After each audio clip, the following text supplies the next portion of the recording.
Hi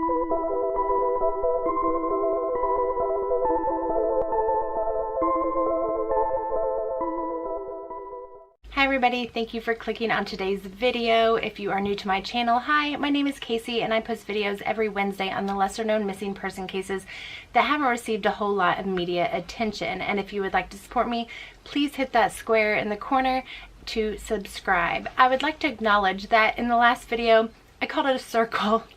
I do know my shapes. I studied my flashcards, so it's a square. I do need to give a warning about today's video. It contains the assumed sexual assault of a minor. I do not go into any explicit details or anything like that, but I still wanted to let everyone know beforehand that it is pretty much assumed in this video that that is what happened.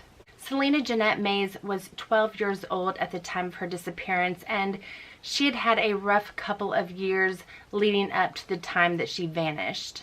Celina's parents were Lynn Marie Vitale and CJ Mays, and they were never married, but the time that they were together was very volatile and there was some domestic abuse.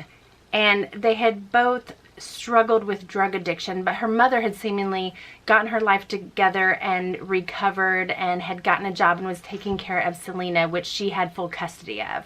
After their breakup, her father, CJ, moved in with family members and he became very involved with their church. It was the Gospel of Christ Ministries in Mount Holly, New Jersey.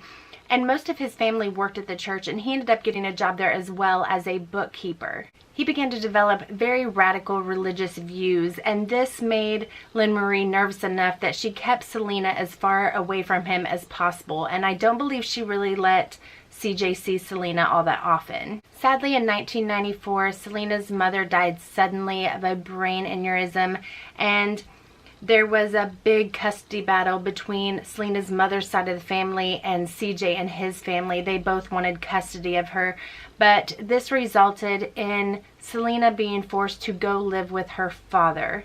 This was a big change for Celina. While she had lived with her mother, she had attended public school and been very active, socially, and she had tons of friends and she was doing very well.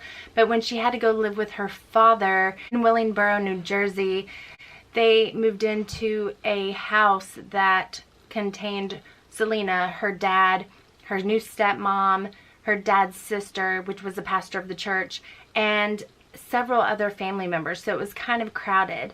And her father also insisted on homeschooling her, and most of his teachings were religious views. They weren't really academic things you would learn normally in homeschool. It was mostly religious teachings. And she wasn't allowed to do very much. She was not allowed to have very much contact with friends, and she wasn't allowed to go very many places other than home and the church. He also limited her contact with her mother's side of the family, and on the rare occasion that they did get to speak with her over the phone, they said she sounded very different and kind of strange and sad. At the time, the church that her family worked at and was involved in heavily was being accused of things from non-members. They were being accused of brainwashing and cult-like activity, and a lot of people had left the church because of this and were reporting it and causing the church some problems.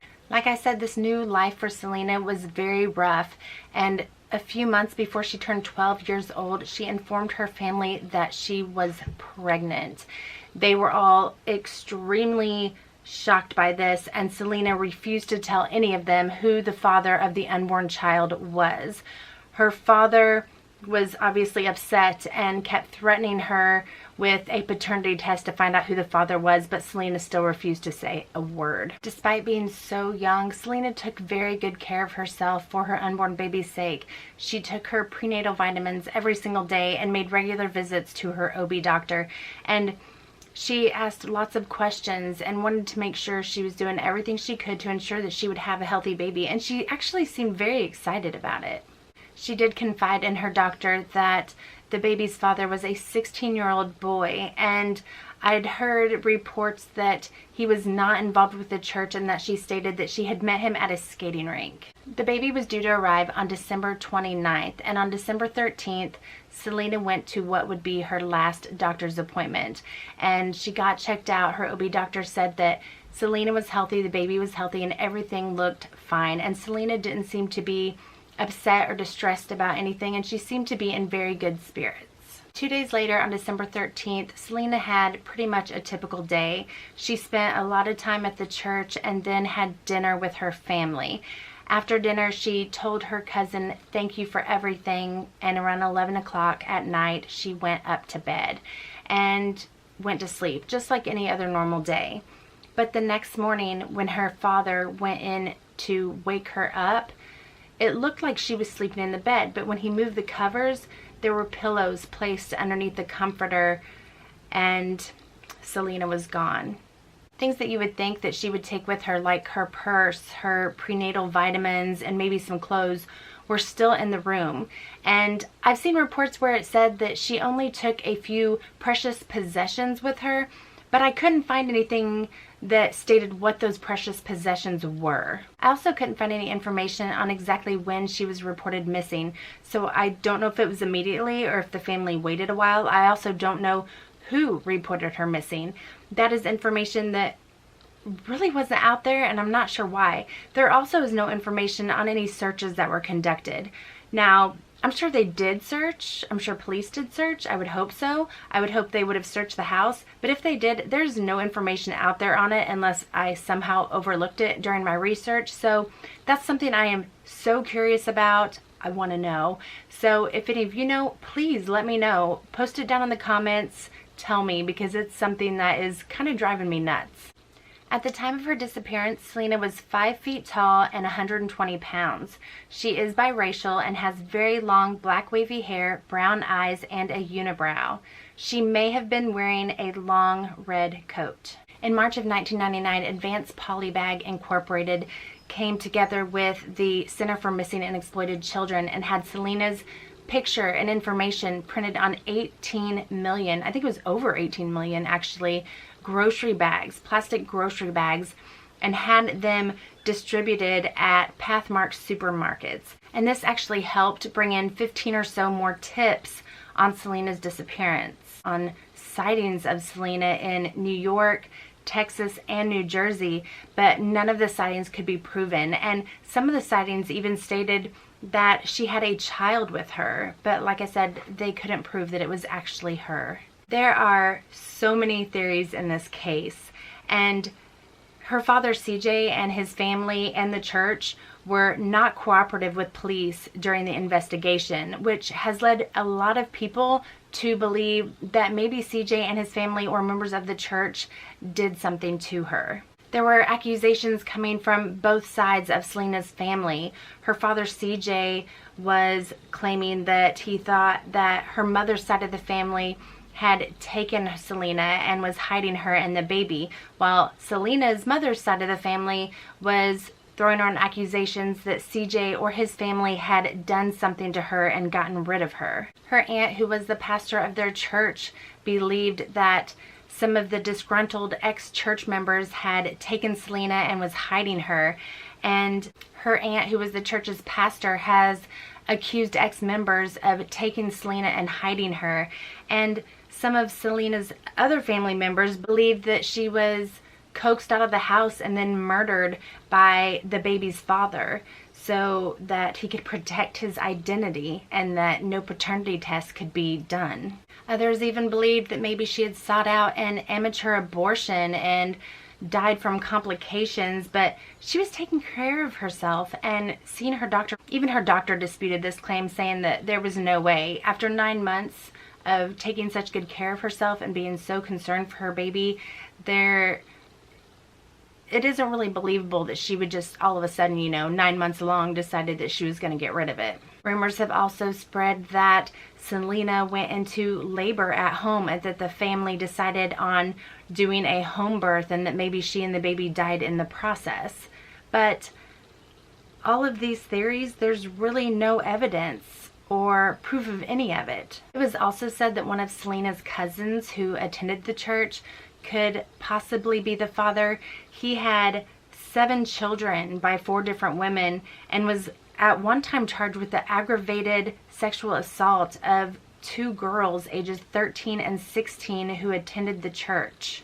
I believe he was living in the home with Celina at the time, but he was questioned and denied any involvement, and he absolutely denied being the father of her baby. She could have left on her own to escape her dad's radical religious beliefs and start a new life, and also do so to protect the identity of her baby's father. But when Celina's mother died, she left a $50,000 life insurance policy to her, which Celina could have claimed at the age of 18. But that $50,000 has never been touched or claimed. Whoever the baby's father is could be charged with sexual assault of a minor if he is ever ID'd. There is no statute of limitation on sexual assault of a minor in New Jersey, and Celina would have only been 11 years old at the time of conception. That is just absolutely unthinkable to me. But yes, she was 11 years old when she actually got pregnant. I really want to believe the theory that Celina had help escaping and that she and her child have been living happy and healthy all these years. But the fact that her father and his side of the family didn't cooperate and didn't really try finding her or help in the investigation has me more leaning toward the theory that maybe they possibly did something to her. Maybe they did know who the father was of the child and that they didn't want it getting out, or maybe they were embarrassed because they were so religious, involved in the church. I don't know. I still have so many questions concerning this case. One of them being, why did her doctor not report to authorities that she had a 12-year-old patient that was pregnant? Maybe she did, and maybe I just couldn't find that info, but that's something that really bothers me. I feel like that was something that should have been reported if it wasn't.